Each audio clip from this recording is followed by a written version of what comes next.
ఇక ముఖ్యమంత్రి గారు మాట్లాడితే ఇక నేను గేట్లు ఎత్తితే మీ పార్టీలు ఎవరు మిగిలరు అంటాడు. ముఖ్యమంత్రి గారు పార్టీల గేట్లు ఎత్తడం కాదు, ముందు ప్రాజెక్టుల గేట్లు ఎత్తి ఎండిపోతున్న పంట పొలాలకు నీళ్ళు ఇచ్చి ఆ పంటల్ని కాపాడే ప్రయత్నం చేయండి. మిమ్మల్ని పరిపాలించడానికి అవకాశం ఇచ్చారు ప్రజలు. ప్రజలు కష్టాల్లో ఉన్నారు, రైతులు కష్టాల్లో ఉన్నారు. ఇవాళ ఏమవుతుంది రైతులు మీరు చూడండి, రైతుల పరిస్థితి ఎట్లా ఉందంటే జలగోస. ఇది ఎండిపోతున్నాయి, చివరికి గొర్రెలు మేకలు పశువులను మేస్తున్నటువంటి పంటలు మేస్తున్నటువంటి పరిస్థితి. ట్యాంకర్లతో పొలాలకు నీళ్లు పెట్టుబడి పెట్టిన కనుక కనీసం ట్యాంకర్లతో పొలాల్ని కాపాడుకునే ప్రయత్నం. ఎండమంట తాగునీటికి తంట. చూడండి, ఆనాడు కేసీఆర్ గారు ఉన్నప్పుడు ఎండాకాలంలో మత్తళ్ళు దుంకుతున్న చెక్ డ్యాంలు ఈరోజు బోసిపోతున్నటువంటి చెక్ డ్యాంలు. హైదరాబాద్లో మంచినీళ్ళ కోసం అర్ధరాత్రి వరకు వాటర్ ట్యాంకర్ల సప్లై, మళ్ళా బిందెలు ఖాళీ బిందెలు ట్యాంకర్ల చుట్టూ పరిస్థితి. నగరానికి నీటి ముప్పు. ట్యాంకర్ కావాలంటే 2 రోజులు ఆగాల్సిందే. కేసీఆర్ గారి హయాంలో అసలు ట్యాంకర్ కనబడ్డదా? ఖాళీ బిందెలు కనబడ్డాయా? మీరు వచ్చిండ్రు మళ్ళా ఖాళీ బిందెలు, ప్లాస్టిక్ బిందెలు, ట్యాంకర్లు కనబడతా ఉన్నాయి ఈరోజు. అదేవిధంగా ఈరోజు రైతుల ఆత్మహత్యలు. వీళ్ళు అధికారంలోకి వచ్చిన తర్వాత ఈరోజు 174 మంది రైతు ఆత్మహత్యలు చేసుకున్నారు. వాళ్ళ వివరాలతో సహా, ఏ ఊరు, వాళ్ళ ఫోన్ నంబరు మీకు మీడియా కూడా ఇస్తాం, వారి పేరు, ఫోన్ నంబరు, వారి విలేజ్ పేరు కూడా పెట్టాం ఇందులో. 174 మంది మీ 100 రోజుల్లో, 100 రోజుల పాలనలో 174 మంది రైతులు ఈరోజు ఈ రాష్ట్రంలో ఆత్మహత్యలు చేసుకున్నారు. అంతేకాదు ఆటో డ్రైవర్లు. ఈ రాష్ట్రంలో మీ పాలనలో 38 మంది ఆటో డ్రైవర్లు ఈరోజు ఈ రాష్ట్రంలో ఆత్మహత్యలు చేసుకున్న పరిస్థితి. చేనేత కార్మికులు, ఇలా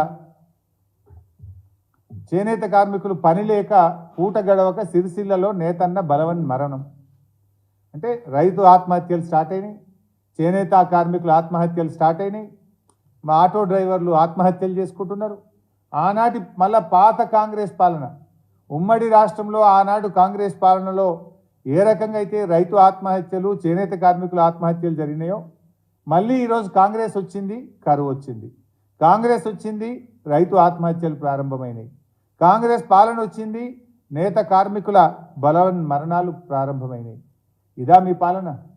100 రోజుల్లో మీ మేనిఫెస్టోలో ఏం చెప్పినారు? ఈ మేనిఫెస్టోలో స్పష్టంగా చెప్పినారు. ఈ మేనిఫెస్టోలో మీరు 100 రోజుల్లో అమలు చేస్తామని చెప్పి, ఇగో పేజ్ నెంబర్ 6లో 6 గ్యారంటీల అభయహస్తం. ఇందులో మొదటి హామీ పోయింది, చివరి హామీ చేయలేదు, మధ్యలో కూడా చేయలేదు. మొదటి హామీలోనే ఏముంది? ఇందులో మహిళలకు ప్రతి నెల 2500 రూపాయలు మొట్టమొదటి హామీ. 100 రోజుల్లో మేము అమలు చేస్తామని చెప్పిన 6 గ్యారంటీల్లో మొదటి హామీ మహిళలకు ప్రతి నెల 2500 ఇచ్చిండ్రా?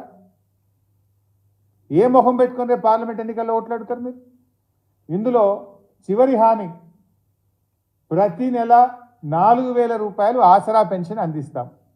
ఈ రాష్ట్రంలో వృద్ధులు, వితంతువులు, వికలాంగులు, చేనేత కార్మికులు, గీత కార్మికులు, ఎయిడ్స్ పేషెంట్లు, డయాలసిస్ పేషెంట్లు దాదాపు 42 లక్షల మంది ఉంటారు. వాళ్ళందరినీ మీరు మోసం చేసింది కదా. మీరే చెప్పింది కదా, అవ్వా డిసెంబర్ నెల నుంచి నీకు 4000 పెన్షన్ రాబోతుందంట. డిసెంబరు బాయే 100 రోజుల్లో అమలు చేస్తామని బాండ్ పేపర్ల మీద మేనిఫెస్టోల్లో అందంగా ముద్రించి ఓట్లేయించుకున్నారు. పోనీ 4000 పెన్షన్ 100 రోజులు నేటితో పూర్తయింది, ఈ రోజుకు అమలు కాలేదు. మేము ఆ రోజుల్లో అసెంబ్లీలో అడిగితే తొందరపడుతున్నారన్నారు. మేమేం తొందరపడలే కదా. ఇప్పుడు మీరన్న 100 రోజుల్లో చెయ్యకుండా ఈ రాష్ట్ర ప్రజల్ని కాంగ్రెస్ పార్టీ మోసం చేసింది అని చెప్పి ఇవాళ ప్రధాన ప్రతిపక్షంగా మేము ఎత్తి చూపడం మా బాధ్యత. రైతుల విషయంలో ఏ ఒక్క హామీ అమలు చేయలేదు. వీళ్ళు ఏం రాసిండ్రు రైతులకు? ఇందులో రెండవది, మొదటిదేమో 2500 మోసం, రెండవది రైతు భరోసా పేరిట 3 హామీలు ఇచ్చారు రైతులకు. రైతులకు, కౌలు రైతులకు ఎకరానికి 15,000 రూపాయలు ఇస్తాం, ఇచ్చిండ్రా? మోసం. వ్యవసాయ కూలీలకు 12,000 ఇస్తాం, ఇచ్చారా? దగా. వరి పంటకు క్వింటాలకు 500 రూపాయల బోనస్, ఇచ్చిండ్రా? మోసం. రైతులకు ఇచ్చిన ఏ ఒక్క హామీ అమలు చేయకుండా ఈ రాష్ట్ర రైతాంగాన్ని నట్టేట ముంచింది కాంగ్రెస్ పార్టీ. పైగా ఇవాళ కరువు వచ్చింది. ఈ కరువు నిజంగా కాలం తెచ్చిన కరువు కాదు, కాంగ్రెస్ పార్టీ తెచ్చిన కరువు.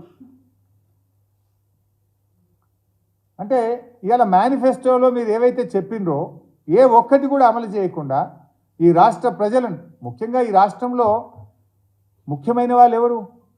రైతులు, మహిళలు, నిరుపేదలు, ముగ్గురిని మోసం చేసిండ్రు.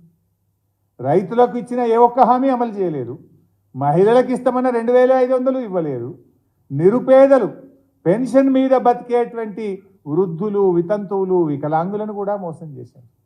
ప్రధానమైన 3 వర్గాలను కాంగ్రెస్ పార్టీ మోసం చేసింది.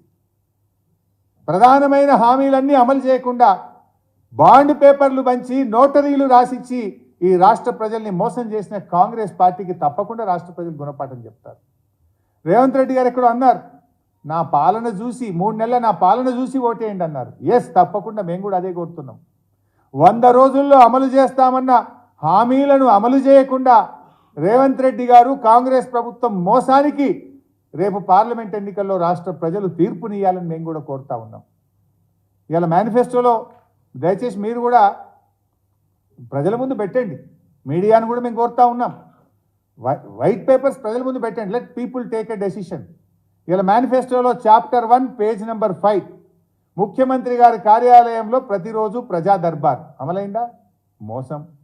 చాప్టర్ 3 పేజ్ నెంబర్ 7 కాంగ్రెస్ ప్రభుత్వం ఏర్పడిన వెంటనే 2 లక్షల రుణమాఫీ అయిందా? మొండి చేయి చూపింది కాంగ్రెస్. పేజ్ నెంబర్ 17 గొల్ల కుర్మలకు 100 రోజుల్లో 2వ దశ గొర్రెల పంపిణీ మోసం. పేజ్ నెంబర్ 25 రేషన్ కార్డులలో మేము రాగానే ఇక నుండి సన్న బియ్యం ఇస్తాం. సన్న బియ్యం ఇచ్చిందా ఎవరికన్నా? మోసం. పేజ్ నెంబర్ 26 ప్రభుత్వ ఉద్యోగులకు పెండింగ్లో ఉన్న 3 డిఏలను తక్షణమే చెల్లిస్తాం. మరి 100 రోజులు నిండినా 3 డిఏల్లో ఒక్క డిఏ కూడా ఇవ్వకపోతుంది. మొన్న ఉద్యోగ ఉపాధ్యాయులతో ముఖ్యమంత్రి గారు స్వయంగా సమావేశం పెట్టి క్యాబినెట్లో మీ డిఏ మీద నిర్ణయం తీసుకుంటామని ఊరిస్తిరి. క్యాబినెట్లో సప్పుడు లేకపోయాయి. ఇవాళ 4 డిఏలు ఉపాధ్యాయ ఉద్యోగులకు పెండింగ్లో ఉన్నాయి. మీ మేనిఫెస్టోలో చెప్పినప్పుడు 3 ఉండే, తర్వాత ఇప్పుడు ఇంకో డిఏ మొన్న కేంద్ర ప్రభుత్వం ఇచ్చింది. అంటే ఇలా ఉపాధ్యాయ ఉద్యోగులను కూడా మేనిఫెస్టోలో చెప్పి ఎన్నికల సమయంలో మాట ఇచ్చి ఉపాధ్యాయ ఉద్యోగులను, ఈ రాష్ట్ర ఉద్యోగులను మోసం చేసింది కాంగ్రెస్ పార్టీ. ఇంకా టైం ఉంది, 100 రోజులు ఇవాళ, రేపు నోటిఫికేషన్ వస్తుంది అంటున్నారు. మీకు చిత్తశుద్ధి ఉంటే వెంటనే ఉపాధ్యాయ ఉద్యోగులకు 4 డిఏలు విడుదల చేయాలని చెప్పి నేను డిమాండ్ చేస్తా ఉన్నా.